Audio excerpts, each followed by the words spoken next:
እፊ የኔ አባት አምሳያክን እኮ የራሴ ልጅ ነው። እሺ እንዴት አለኝ አንተ አይደለም መቻልኩ እኮ እንዴት መጣሽ? ትናንትና እንደዛ ፈጥረሽ ይዘሽ ዛሬ እንዴት መጣሽ? መጣሁ። ምን ችግር አለው?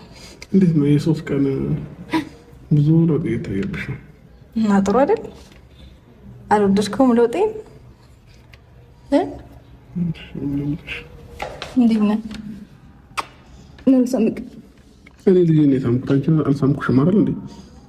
ዋ ሳም ለሳም ላልሳምክ አልሳምም። ምርቴ ነው።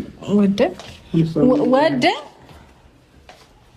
ማሳምክ ወንድ ልጅ ልሳምበት ነው ቀርሜ መጀመሪያ እንትን በስነ ስርዓት ልሳም ቻፕስቲክ ተቀብተሻል አይደል? እንኳን ታባክ እሰይ